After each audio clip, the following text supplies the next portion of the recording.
O que eu pensei em comentar com vocês... Bom, primeiro, acho que eu vou recomeçar agradecendo, embora eu tenha agradecido ali rapidamente, mas parece que o microfone estava longe, ninguém ouviu.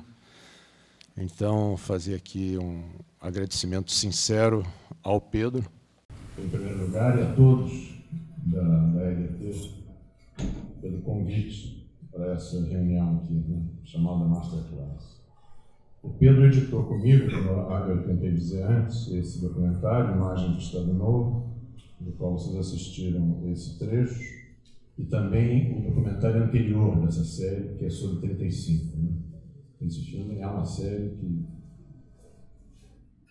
da qual faz parte o primeiro documentário sobre 1930, o segundo sobre 32, o terceiro sobre 35 e esse sobre o Estado Novo.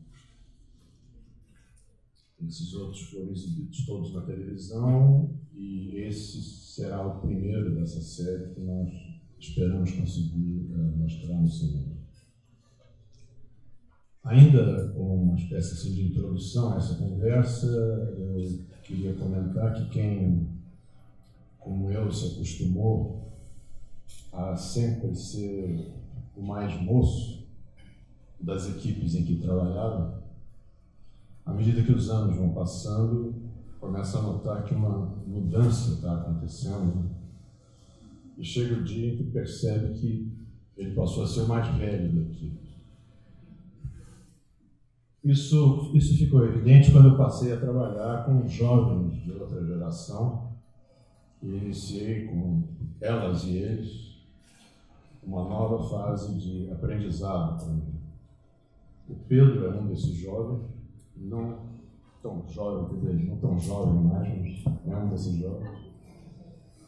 E, entre outros, a Thaís Blanc, a Lívia Serpa, a Laís Lichitz, que acho que está aqui em algum lugar, e a Bárbara Daniel, todos com idade suficiente para serem ou meus filhos ou minhas filhas.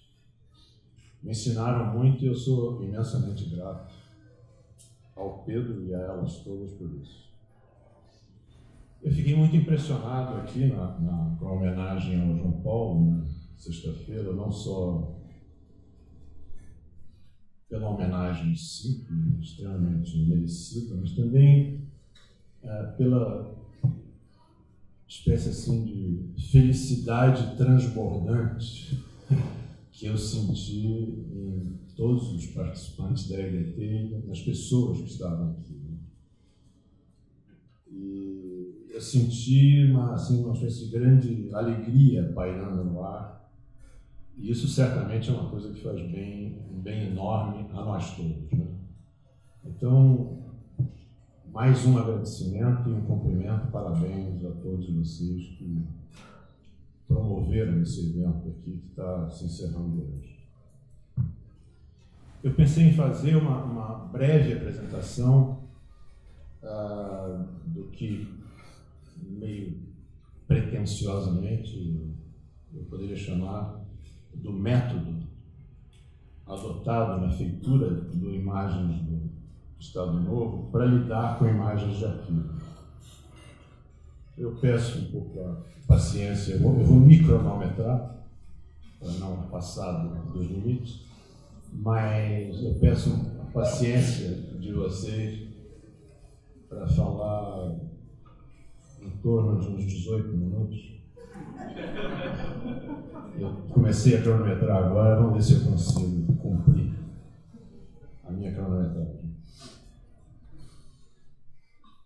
A imagem que aparenta se movimentar quando projetada na tela, ela foi considerada desde muito cedo uma testemunha irrefutável. Pode-se dizer que a fotografia animada, como era chamado no cinema, tem um caráter de autenticidade, de exatidão, de precisão que somente ela possui. Ela é, por excelência, a testemunha ocular verídica e infalível. Não sou eu que estou dizendo isso, quem disse isso foi um cinegrafista polonês chamado Bolesław Matuszewski, em um pequeno panfleto de 13 páginas, publicado na França em 1898. Ao propor, nesse panfleto, a formação de um depósito de cinematografia histórica, equivalente ao que hoje chamamos de cinemateca, esse espaço aqui faz parte de uma, ele afirmou que a fotografia animada se tornaria, aspas, um meio agradável para o estudo do passado e suprimiria a necessidade da investigação e do estudo por dar a visão direta do que registrava. Em retrospecto, é fácil, e espero que vocês achem que a credulidade do Matuszewski salta aos olhos, né? Credulidade, ingenuidade, embora seja fácil dizer isso hoje de alguém que escreveu em 1898. Mas nem por isso essas afirmações deixaram de adquirir, ao longo das décadas da história do cinema, uma conotação dogmática. Passado mais de um século, a imagem cinematográfica continua, na verdade, a ser considerada por muitos como se fosse uma reprodução fiel do que a câmera registra. E a crença de Matuszewski se arraigou no senso comum. Para ele, de novo uma citação, a prova cinematográfica faz os mortos e os ausentes se erguerem e caminharem. Essa simples fita de celuloide impressa constitui não apenas um documento histórico, mas uma parcela da própria história, e da história que não desvaneceu, que não precisa de um gênio para ressuscitá-la. Ela está lá, tão somente adormecida, e como a esses organismos elementares que, vivendo uma vida latente, reanimam-se depois de anos sob um pouco de calor e umidade, a imagem não precisa, para despertar e viver de novo as horas do passado, senão de um pouco de luz atravessando uma lente no meio da escuridão. Essa noção, ao se tornar consensual, essa noção que a película impressa é um documento histórico verídico e infalível, terminou legitimando o uso abusivo que tantos de nós, eu inclusive, já fizemos e que, me parece, continua a ser feita. Uma prática afrontosa, iniciada, segundo consta, no mesmo ano da publicação do panfleto de Matuszewski. Quem conta é o historiador J. Leiber, em seu livro de 1964, sob o chamado filme de compilação, ou filme de arquivo. Ele diz que enquanto o dublê de cinegrafista e projecionista François Dublier, a serviço dos irmãos Lumière, exibia filmes dos seus patrões em bairros judeus no sul da Rússia, o interesse do público pelo caso Dreyfus o convenceu a reverter esse interesse em seu benefício próprio. Ele não tinha nenhum filme sobre o caso Dreyfus, mas ele resolveu dar um jeito. Para quem não sabe, rapidamente, o caso Dreyfus foi consequência do antissemitismo e nacionalismo anti-germânico na França, que levaram em 1894 o então capitão Alfred Dreyfus a ser preso e condenado por espionagem ao degredo militar e à deportação para a Ilha do Diabo, na Guiana, o que equivalia a uma sentença de morte.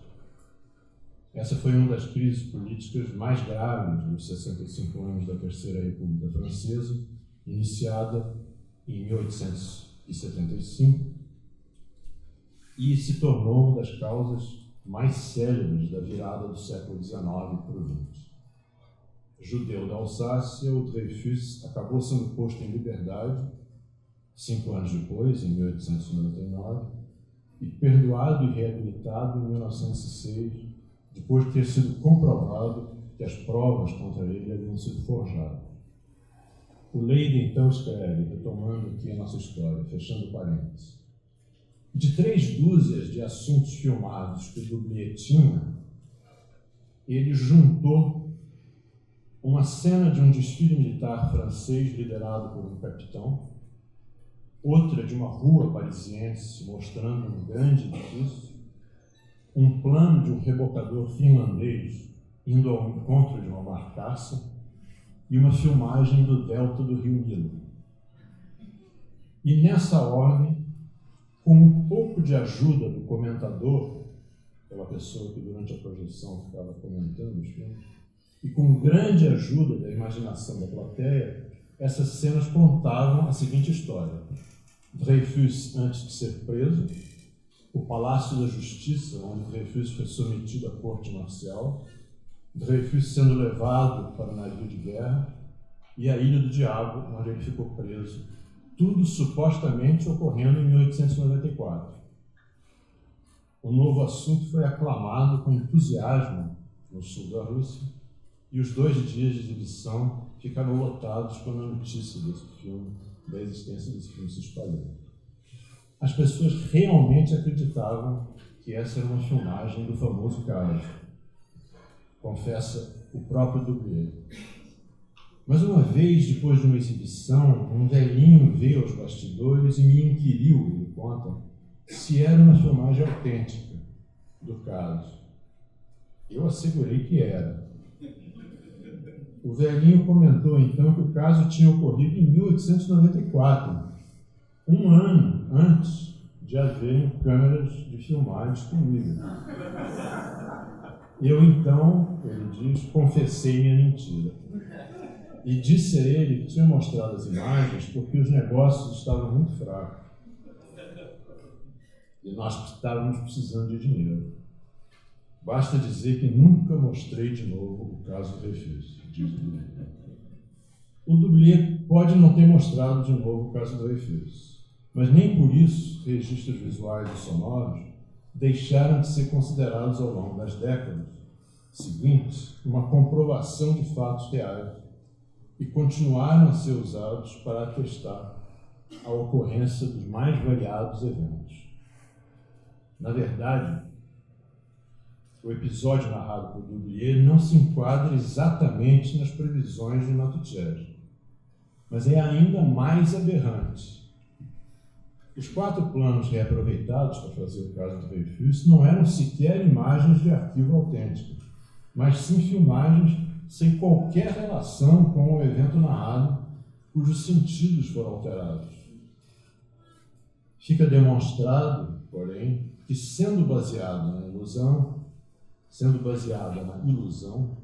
a linguagem do cinema tem capacidade de iludir o espectador e pode até prescindir totalmente de registros verdadeiros, entre aspas, para narrar fatos históricos. Mesmo assim, é preciso certa cautela ao qualificar de arbitrária ou selvagem certas formas de trabalhar com imagens de arquivo ou de recriar fatos históricos. Na verdade, esses termos só seriam adequados se nós considerássemos válida a premissa do Matuchevsky. Para ele, se os eventos do caso do Dreyfus tivessem sido filmados, o registro visual por si só seria capaz de representar a verdade histórica do caso, o que nós podemos afirmar com alguma segurança não seria o caso. Foi baseado, portanto, na convicção de que a imagem oculta e omite tanto quanto expõe e mostra que Imagens do Estado Novo foi realizado.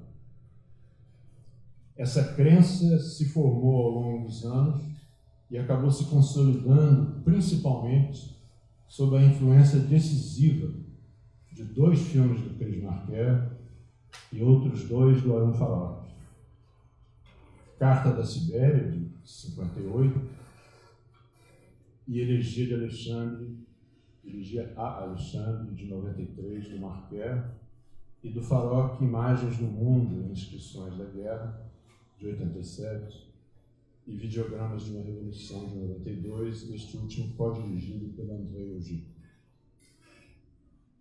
Para quem viu Carta da Sibéria, se lembra que o Marquer repete 3 vezes a mesma sequência de imagens, exatamente a mesma sequência, uma em seguida da outra, mudando a cada vez o texto da narração, em off. Desse modo, uma sequência visualmente idêntica passa a ter 3 significados diferentes. E fica demonstrado que a imagem, por si só, não é dotada de sentido autônomo. Mas não apenas isso. É sugerido também no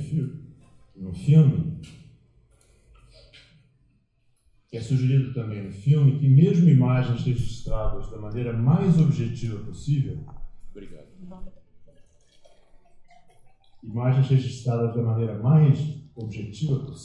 podem distorcer a realidade. Diz o narrador do Cartas da Sibéria: uma caminhada pelas ruas de Yakutsk, capital da Iacúcia, região da Sibéria Oriental, não o fará entender a Sibéria. O que você talvez precise seja de um cinejornal imaginário. Um cinejornal imaginário filmado por toda a Sibéria. Segundo Marquer, então, é preciso agregar a imaginação à objetividade para poder entender o que é observado.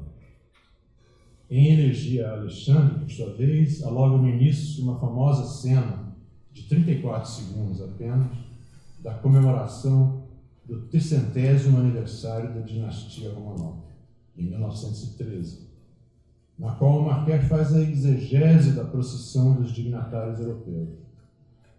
O texto da narração em off indaga o que quer dizer o gesto de um gordalhão uniformizado, com medalhas no peito, que bate a mão direita na cabeça. Seria que a assistência enlouqueceu? Ele pergunta. Não, responde o próprio narrador e prossegue. Ele faz sinal para os homens da assistência tirarem o chapéu. Não se fica com a cabeça coberta quando a nobreza passa, diz o narrador, e completa. Imagine o que um Maquiavel russo teria escrito para uso dos poderosos. Domine, explore, eventualmente massacre, mas jamais humilhe. É importante lembrar que essa cena filmada em 1913, 4 anos depois, a dinastia Romanov, que tinha acabado de fazer 300 anos, acabou com a Revolução de Outubro. Nesse caso, a relação usual da imagem com o texto narrado é alterada. A imagem deixa de ilustrar a narração. É o texto que passa a comentar a imagem. Procedimento que o Farok levou ao extremo em Imagens do Mundo e Inscrições da Guerra e adotou também em Videogramas de uma Revolução. Em uma entrevista, o Farok declarou que o que ele queria era fazer filmes que não sejam distantes de textos e que, mesmo assim, sejam muito diferentes. Talvez eu queira exercitar, ele disse, nos meus filmes, uma forma de reflexão com imagens parecida com a que é feita pela etimologia com as palavras. Investigar imagens, desmontá-las para revelar seus elementos. Para o Farok, é preciso desconfiar tanto das imagens quanto das palavras. Imagens e palavras são tecidas nos discursos, ele diz, formando redes de significação. O meu caminho, Farok dizendo, é ir à procura de um sentido camuflado, de remover os escombros que ocultam as imagens. Admitidas suas limitações, é impossível negar, porém, a força do testemunho de imagens em movimento. Em cinejornais, a partir de abril de 1945, e no Tribunal de Nuremberg, a partir de novembro daquele mesmo ano, Filmagens das atrocidades nazistas feitas pelo exército americano contribuíram para o fracasso do projeto de apagar a memória da Shoah.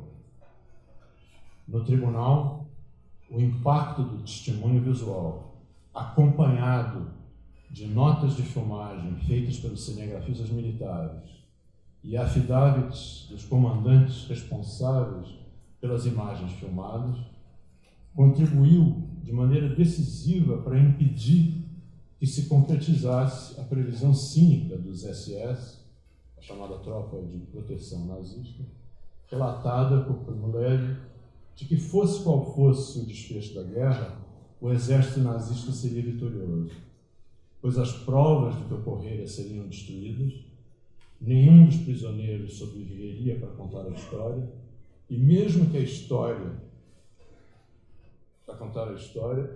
que houvesse algum sobrevivente, ninguém acreditaria no seu relato. Se imagens de arquivo não nos fornecem a visão direta dos fatos, como nosso amigo Matuszewski postulou, nem por isso merecem ser destruídas, como Claude Lanzmann, diretor do Shoah, chegou a dizer que ele faria se encontrasse um filme feito por um SS mostrando como 3.000 judeus, homens, mulheres e crianças, morriam juntos, asfixiados em uma câmara de gás do crematório 2 de Auschwitz. O próprio Lanzmann, é bom lembrar, não persistiu na sua rejeição radical às imagens de arquivo e as incluiu no seu filme O Último dos Injustos, de 2013. Trabalhar com essas imagens pressupõe, porém, estar seguro de que, conforme o Bill Nichols escreveu uma vez, a separação entre uma imagem e aquilo a que ela se refere continua a ser uma diferença que faz diferença. A realidade da dor e da perda, que não é parte de nenhuma simulação, de fato, é o que faz ser de importância crucial a diferença entre representação de um lado e realidade histórica do outro. Não está, ainda é o Bill Nichols falando, não está fora do alcance do documentário tornar essa diferença disponível para ser considerada. Passei um pouquinho do meu tempo. A primeira imagem do Imagem do Estado Novo, da primeira sequência que vocês viram, antes mesmo da cena da ressaca, é de uma folha de papel na qual estão datilografadas 3 palavras: eu não vi. O documentário começa, então, com alguém afirmando na primeira pessoa que não viu. Esse alguém pode ser o diretor, ou o espectador, ou um dos personagens do filme. E, de fato, nenhum de nós viu nada daquilo. Não é, portanto, um filme baseado em testemunho.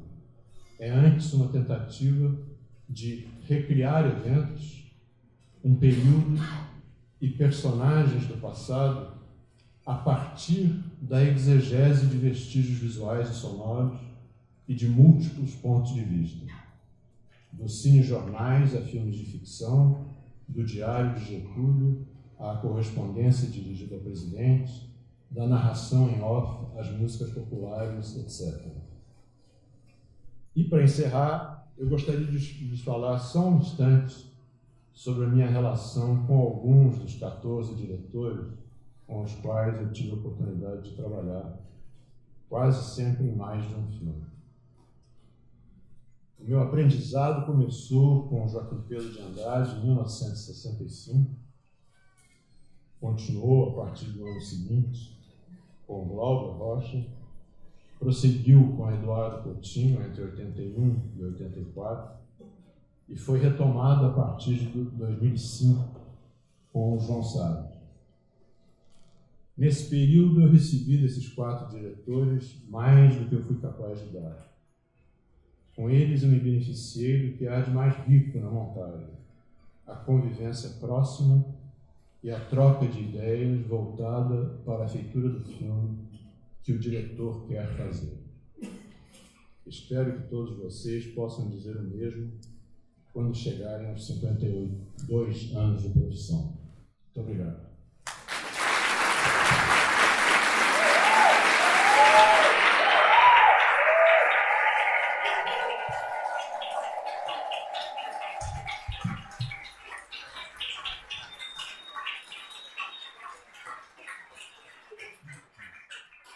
Falei 21 minutos, Pedro. Estourei meu tempo, desculpa. Alô, e agora, o que falar? Eu queria então dar só um peteleco, uma pergunta inicial para a gente começar e depois passar para o pessoal aí. Tem muita gente legal, interessante, que devem ter coisas interessantes para perguntar e discutir. Pedindo ao pessoal da produção ficar nos avisando quando der o tempo, a gente vai abrir depois as perguntas até o tempo for possível, tá? O Eduardo, enfim, falou assim rapidamente da sua trajetória, e é legal que eram mundos diferentes, cinemas diferentes, anos 60, anos 80, anos 2000. O Eduardo, acho que sempre de alguma forma soube acompanhar, acompanhar a linguagem, acompanhar o mundo e deixar a sua marca, né? Sempre, né? Esse filme, como você falou, ele faz parte de uma série, né? Os dois filmes anteriores a esse, três, né? 30, 32, 35, né? Eles são bem diferentes desses, em termos de linguagem, né? E de forma de se contar uma história, né? Então, isso é uma das perguntas. Eu queria saber o que te fez mudar por que você resolveu contar a história de uma forma diferente das outras, né? Se você puder explicar um pouco também como era a linguagem das outras e como, né, foi isso, o que te levou a fazer, né? E passar uma inquietação que é minha para você, né? Talvez você, enfim, ajude a pensar sobre isso, que qual é o papel do documentário e do cinema nesse mundo que a gente está vivendo hoje, né? Você que passou por várias fases do cinema, várias fases do mundo, né? A gente tem uma realidade audiovisual muito diferente de 10 anos atrás, né? Com youtubers, webdocs, várias linguagens relacionadas, né? Então eu queria que você, enfim, me ajudasse a pensar qual é o papel do cinema, né, hoje em dia, né? Qual é o papel do documentário hoje em dia diante dessa realidade, e se for mais fácil circunscrever essa pergunta a esse filme, né? Já que é um filme recente, né? Como é que você vê esse filme, como ele se encaixa nesse mundo que a gente está vivendo hoje?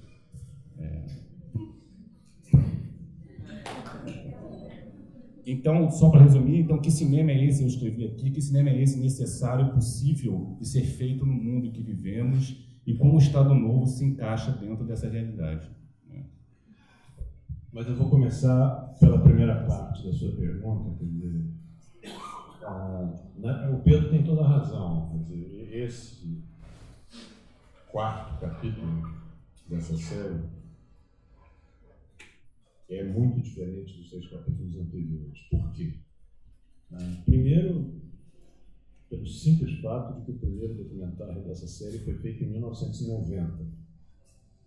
E nós estamos em 2017. Então, 17 anos depois, eu acho que se eu estivesse fazendo da mesma 27, maneira... 27, o quê? 27. 27, pois é.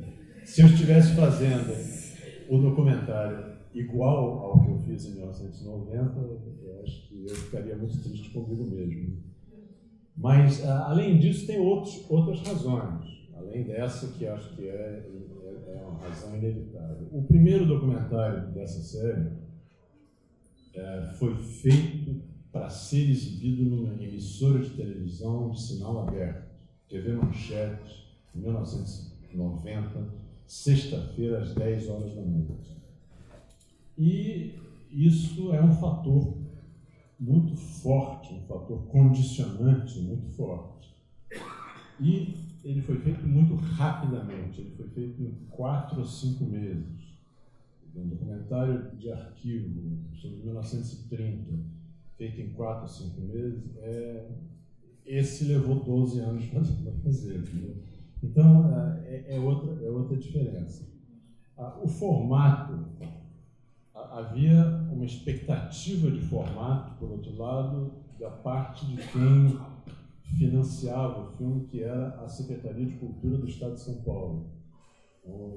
Na origem desse projeto existia a ideia de um pacote de material didático para escolas. Então, havia assim, a demanda de ser didático e, ao mesmo tempo, poder passar na TV Manchete na sexta-feira às 10 horas da noite. Então, tem uma série de fatores que, de fato, condicionaram o formato. E havia também, evidentemente, além dessas duas grandes razões, uma questão pessoal. Quer dizer, em 1990, eu não estava com o tipo de preocupação que eu vim adquirindo ao longo dos anos a partir daí. Os outros ficaram parecidos um pouco pelo condicionamento de ser uma série. Então, durante muito tempo, nos pareceu que, por ser uma série, eles todos deveriam ter mais ou menos o mesmo formato. Eu acabei chegando à conclusão que isso era uma bobagem, e ao fazer o Estado Novo, disse, não, agora eu vou fazer do jeito que eu quiser fazer, eu mesmo vou narrar, e vamos em frente, e era para ser 2 capítulos de 50 minutos, viraram 5 de 50 minutos, e naturalmente se paga um preço por isso. Quer dizer, levou 12 anos para fazer, está pronto há 2 anos, não foi lançado ainda. E aí a gente começa a chegar na segunda parte da sua pergunta, para a qual eu não tenho uma resposta assim muito simples. Quer dizer, o que eu penso o seguinte, eu percebo que, curiosamente, existe nos últimos, talvez 20 e poucos anos, um interesse muito grande, muito maior do que existia antes pelo cinema documentário. A gente pode dizer, eu costumo dizer isso em aula e tal, que se formou, no Brasil, inclusive, de maneira acho que muito nítida, alguma coisa que a gente pode chamar de uma cultura do cinema documentário, da qual faz parte cursos, produção de filme, publicações, sites, etc. Por que isso? Né? Quer dizer, eu acho que é uma indagação legítima, uma vez que esses filmes continuam a ter uma enorme dificuldade de serem financiáveis, autofinanciáveis, rentáveis, vistos, exibidos, etc., etc. Quer dizer, se produz, nunca se produziu tanto documentário, agora acho que caiu um pouquinho assim mais recentemente, mas nos últimos 10 anos nunca se produziu tanto documentário no Brasil, nunca se investiu tanto dinheiro em documentário quanto. E, no entanto, essa equação assim, financeira, econômica, realmente não fecha. Eu acho que a única coisa que justifica isso, me parece, não tenho segurança de que eu tenha razão, mas a única coisa que eu consigo pensar que justifica isso é uma sensação de que o cinema de ficção está mais cristalizado do que o cinema documentário. Quer dizer, eu, por exemplo, não sou propriamente um cinéfilo, embora talvez vocês não acreditem nisso, mas não sou. Mas eu, cada vez, tenho mais dificuldade de encontrar um filme de ficção novo que me pareça que eu já não vi aquele filme ou coisas muito parecidas.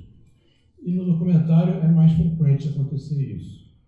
O filme pode até ser melhor ou ser pior, mas no campo do documentário eu acho que existe, com todos esses impasses que estão colocados, existe um campo aberto ainda, indefinido.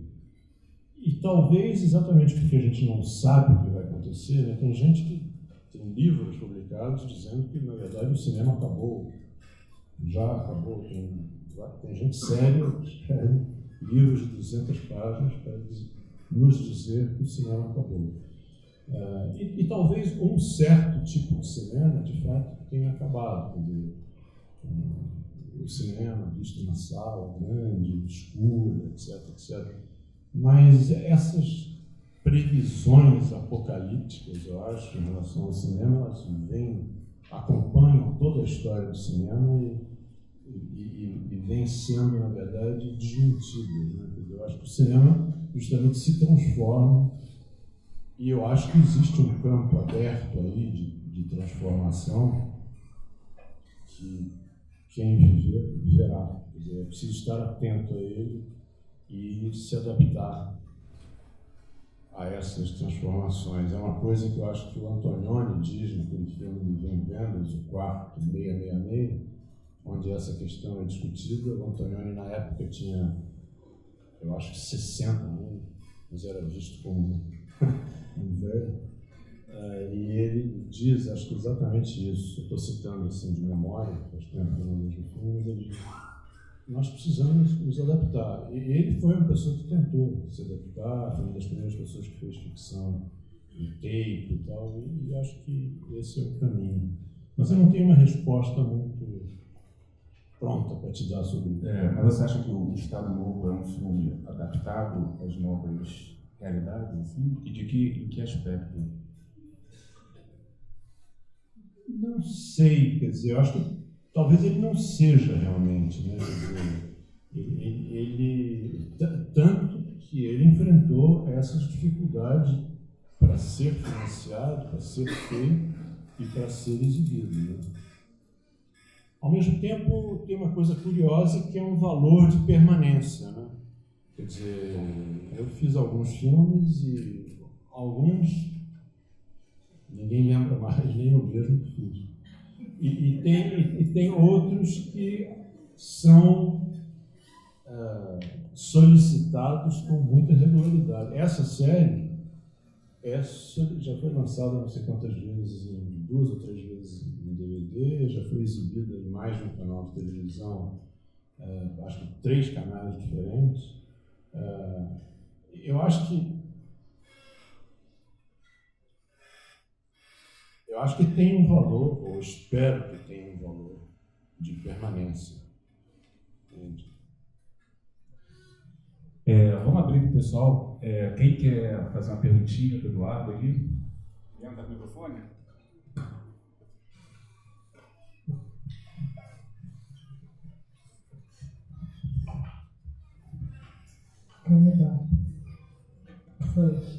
Oi?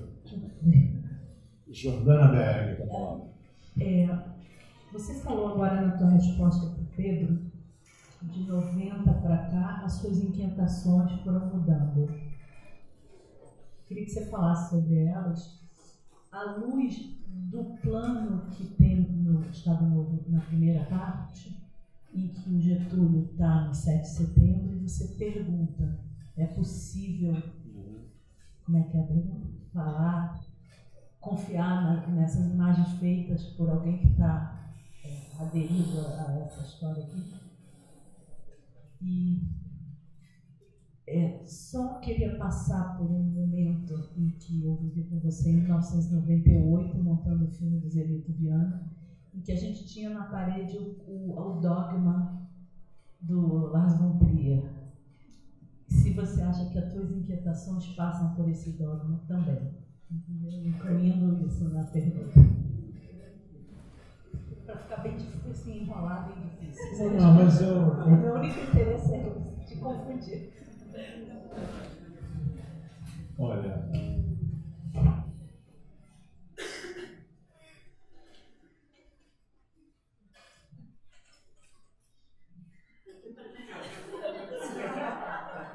é uma questão, quer dizer, porque eu também não quero aqui ficar fazendo minha biografia demais, mas é o seguinte, pessoalmente eu sempre tive interesse por essa questão e tentei, mas acabou não sendo financeiramente viável, reunir iconografia brasileira do século XIX, principalmente, um pouco anterior, porque sempre me inquietava muito e eu me perguntava até que ponto, desde antes até das pinturas holandesas no Nordeste, depois os viajantes todos que vieram para o Brasil, as gravuras, os desenhos, sempre me inquietava muito até que ponto, sabe, Debré, essas coisas que são citadas como fontes de arquivo, tudo que é coisa de época, até que ponto aquilo, para usar uma expressão muito simples, até que ponto tem valor documental, até que ponto há um elemento de fantasia muito grande, meio romântica naqueles desenhos e tal. Então esse interesse começou por aí. Entende? Naturalmente teve alguns marcos decisivos nisso, quer dizer, nesse processo. Mas no primeiro documentário dessa série, sobre a Revolução de 30, tem uma sequência em que esse método do Imagens do Estado Novo é aplicado, digamos, de maneira menos deliberada, mas é aplicado. É a primeira filmagem de uma campanha presidencial que pelo menos sobreviveu, que é quando o governador, então presidente do estado, que chamava-se de Minas, o Arthur Bernardes, vem à capital federal, Rio de Janeiro, em 1921, apresentar a plataforma dele de candidato a presidente.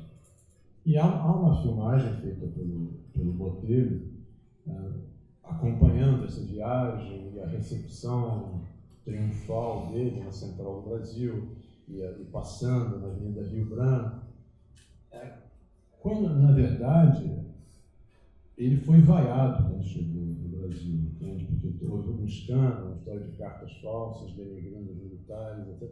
Mas você vendo as imagens, é uma recepção triunfal. Então, essa ideia de o que a imagem mostra, o que não mostra, de quanto a imagem pode iludir, está presente, pelo menos desde 1990, nas coisas que eu faço. Agora, tem coisas muito marcantes. Talvez a mais marcante de todas tenha sido a experiência de montar o Santiago com o João e a Lívia Serpa, entendeu? Porque o Santiago é isso. O filme é isso. O filme tinha, não sei se esse subtítulo até foi preservado, mas durante muito tempo tinha um subtítulo Reflexão sobre o Material Bruto. Quer dizer, é um filme sobre a realização de um filme e o tempo todo indagando o sentido das imagens. Então, eu citei algumas referências, né? Quer dizer, eu fiz Marquerre e Farol.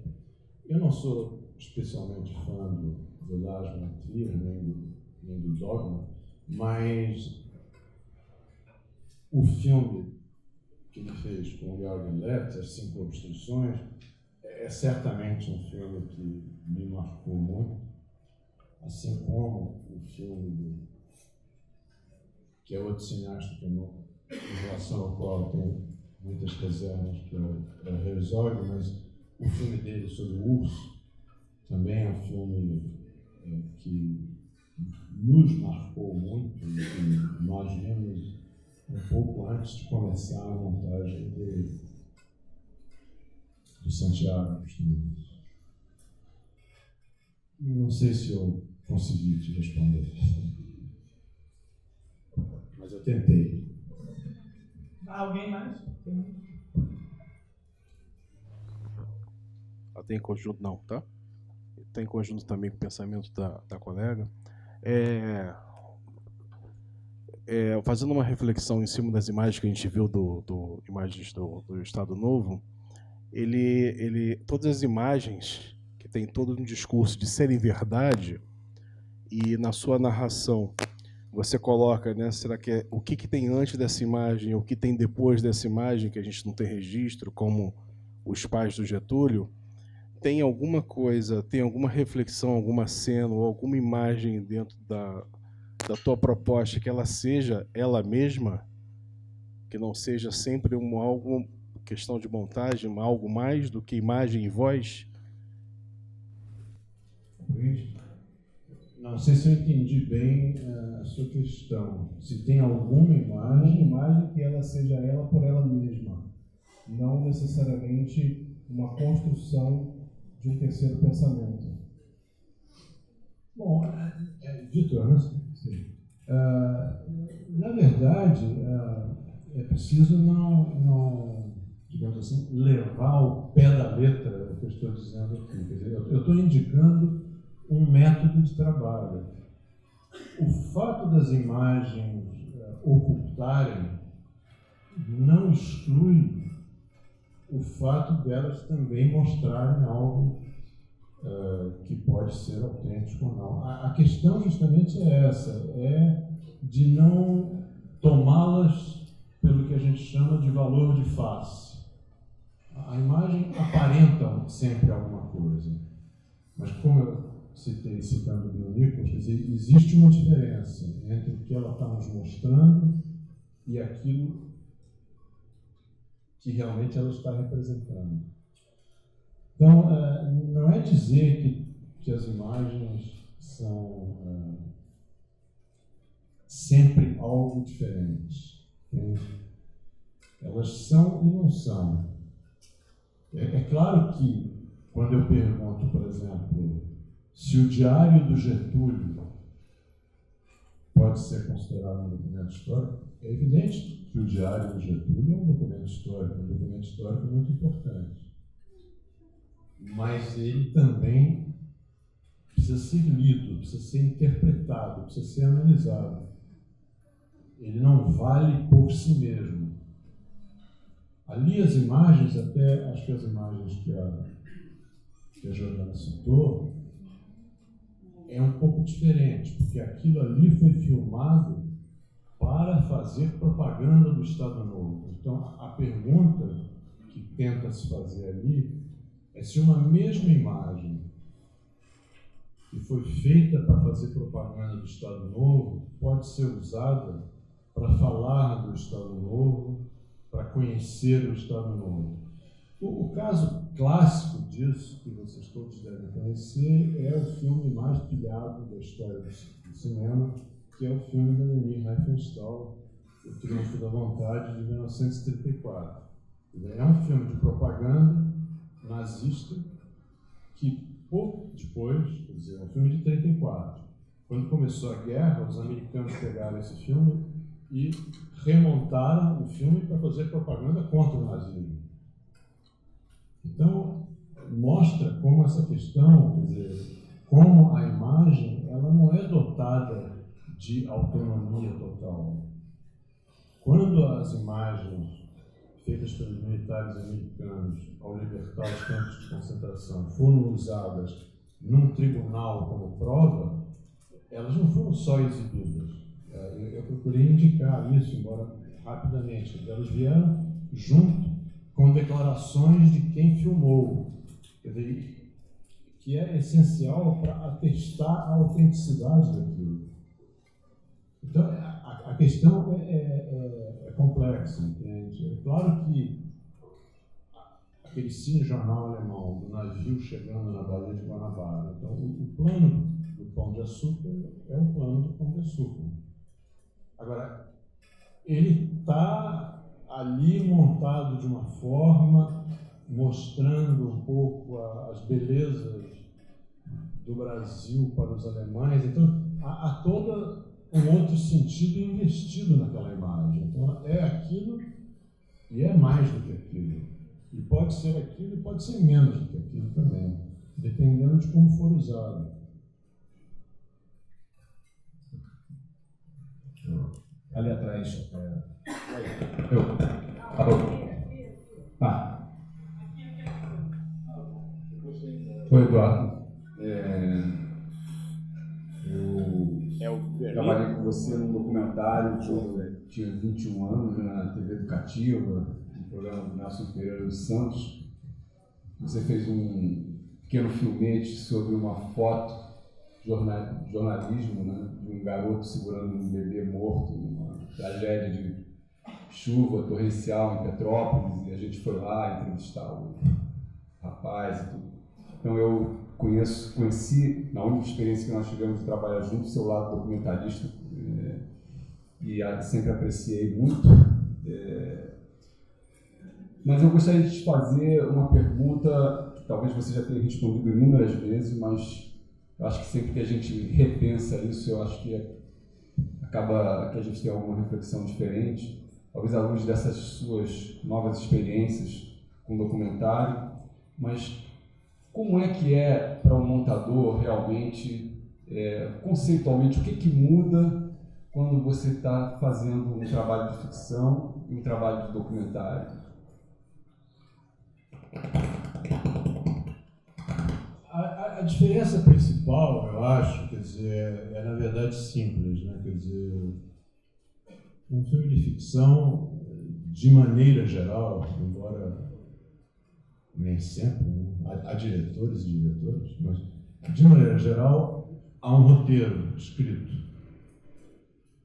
E de maneira geral, embora não sempre, a filmagem é feita a partir do roteiro. Então, quando o material chega para a montagem, ele chega, nem sempre, mas de maneira geral, de certa forma, direcionado.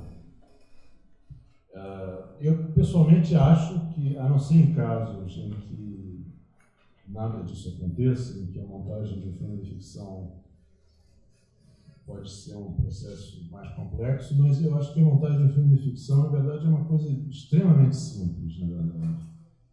Quando esses passos são seguidos. E não acho que necessariamente isso empobreça, enfim. No documentário, pode ser algo muito, muito diferente disso. Quer dizer, você pode não ter roteiro nenhum, prévio.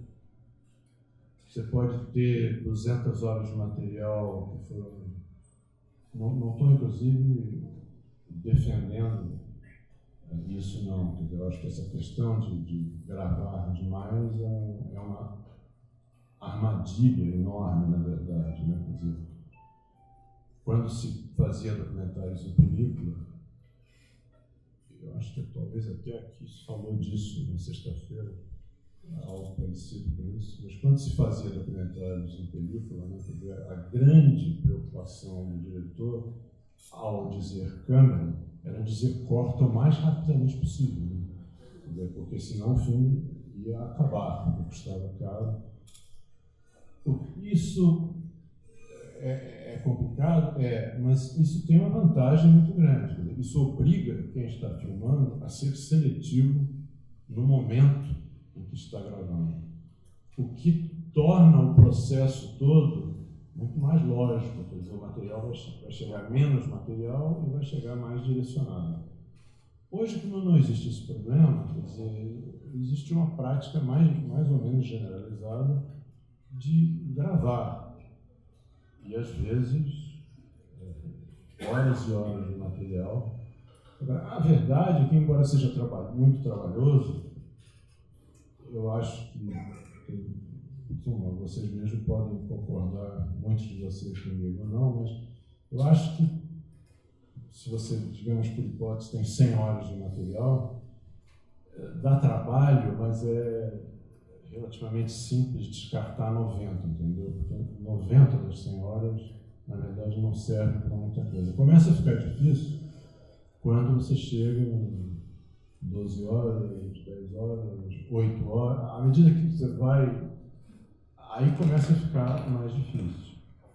E se você tem um compromisso de fazer um filme com uma duração determinada, de, digamos, 2 horas ou algo perto de 2 horas, pode ser complicado. Ao mesmo tempo, eu acho que para quem monta montar um documentário é muito mais interessante do que montar um filme de ficção. Joel, queria fazer uma pergunta. Vai ser a última pergunta agora do Joel, tá, gente?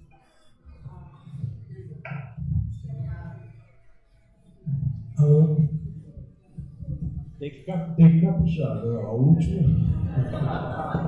O que vem primeiro para você, a ideia ou a imagem?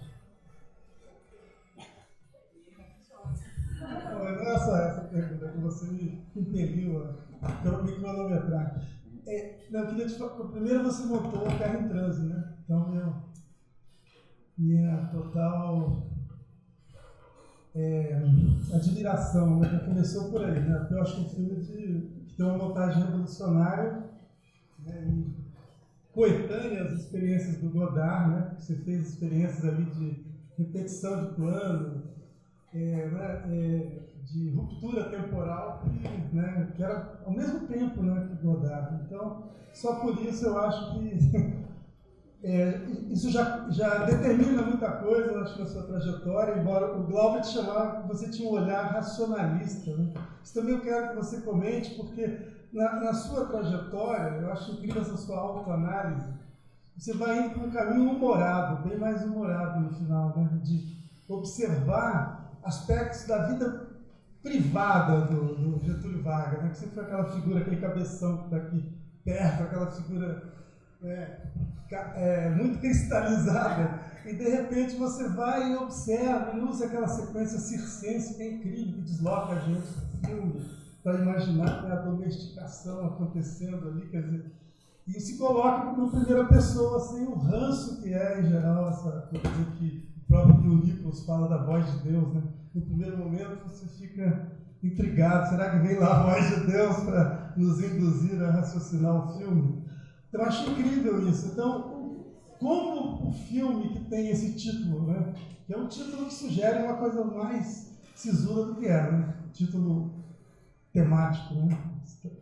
Você vai para uma coisa extremamente humorada e terna, então eu acho incrível você perceber como a sua trajetória foi se transformando. Eu queria que você comentasse um conceito que você cunhou junto com o Glauber, que é dessa montagem parabólica. Que você falasse, porque você diz isso no seu livro, né? Adivinhador de Água, você fala dessa montagem parabólica. Se isso está incorporado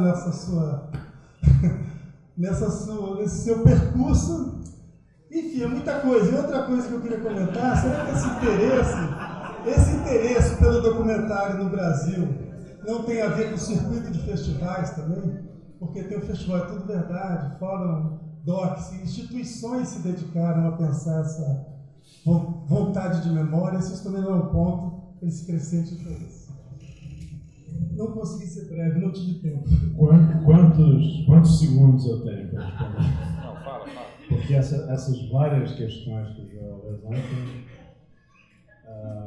veja bem, o título, na verdade, o título original desse filme era Os Golpes do Estado Novo, numa referência ao golpe de 37, à tentativa de golpe dos integralistas e ao golpe de 45, quando Getúlio é derrubado.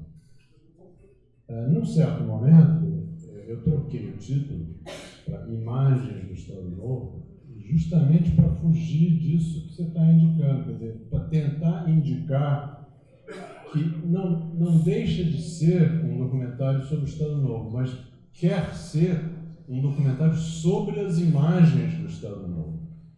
Então, eu gostaria muito que os nossos poucos espectadores percebessem no título essa intenção, entende?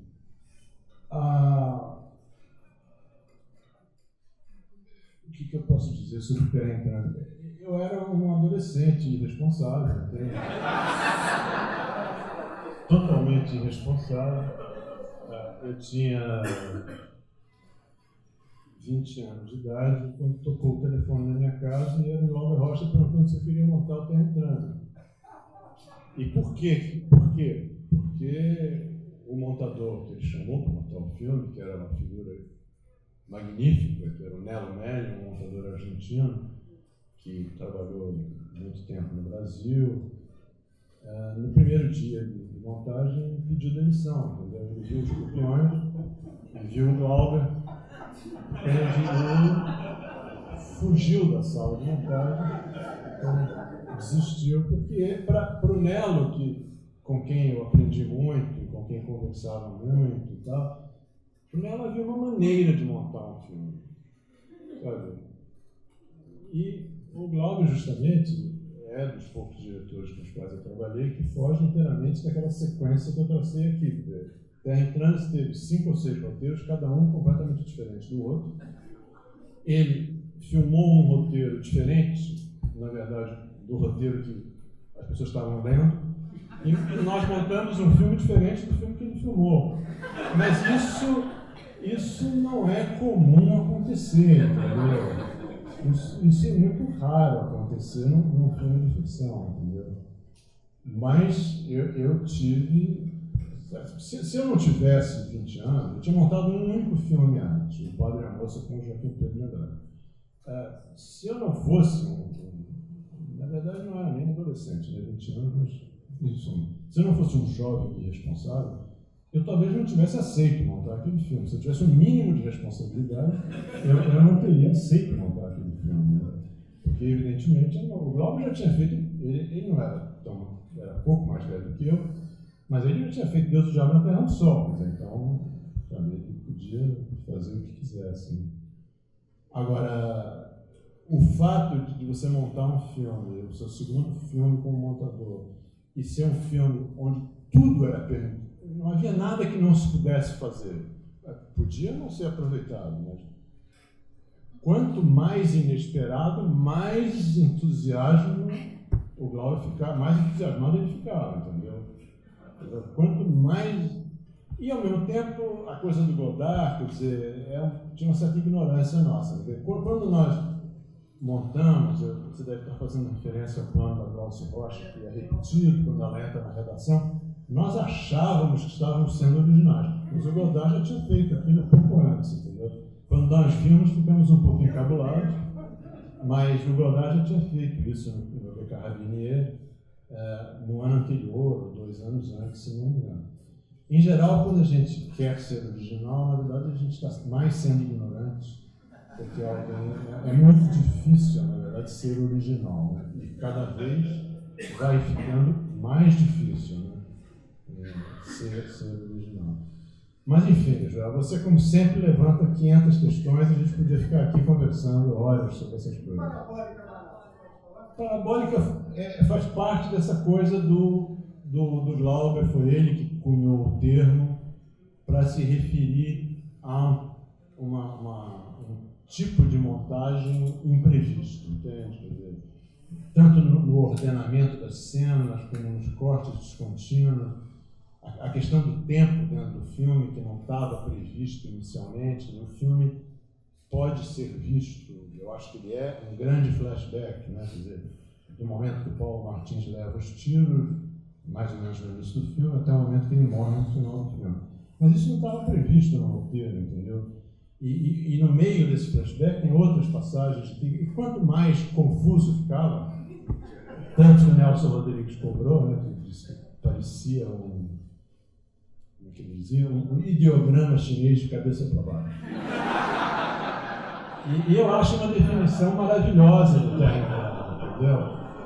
Nós nos divertimos muito com a crítica do Nelson Rodrigues, porque realmente, hoje em dia eu acho que as pessoas se espantam menos com aquilo tudo, embora eu acho que o filme tenha perdido muito contato, assim, empatia com plateia jovem. Acho que os jovens não entendem aquele...